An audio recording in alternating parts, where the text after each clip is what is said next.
na akapata hasara nafsi yake. Kwa kuwa itamfaidia nini mtu kuupata ulimwengu wote akipata hasara nafsi yake? Mimi kuwaza ulimwengu ulivyo mkubwa, ulivyo na vitu vingi na hazina nyingi za kuvutia na kupendeza. Na wangapi ambao wamerisk,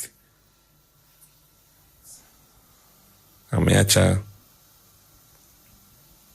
fursa na neema hii ya wokovu kwa ajili ya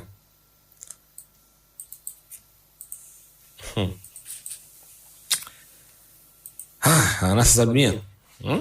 Mambo mafupi na machache yanayopita ya ulimwengu huu mtumishi. Nafikiri kwamba ni maana zaidi na nguvu zaidi. Sema kwa kuwa itamfaidia nini mtu kupata ulimwengu wote akipata hasara nafsi yake? Au mtu atoe nini badala ya nafsi yake? Ni swali hilo Bwana aliuliza Marko sura 8 mstari wa 36 na 37.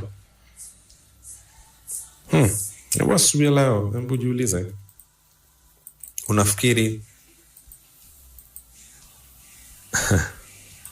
unaweza kutoa nini badala ya nafsi yako? Ni nini kina thamani ya nafsi yako? Au kina thamani ya nafsi ya mtu? Ni nyumba 100, magari 1000, dhahabu tani?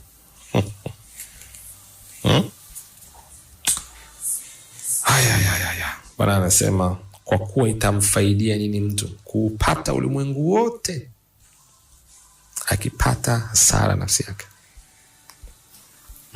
Ukifika pale mwisho wa safari ya maisha, baada ya kwamba umeishi miaka 80, 90, 100,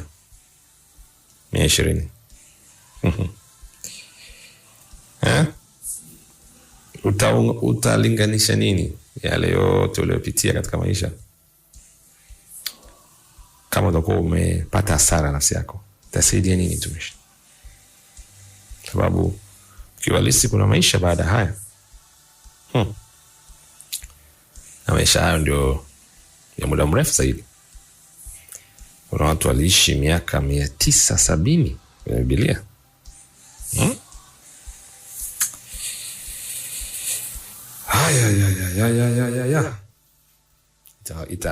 Inajalisha unaenda wapi baada hapo mtumishi? Eternity, umilele. Tutamungu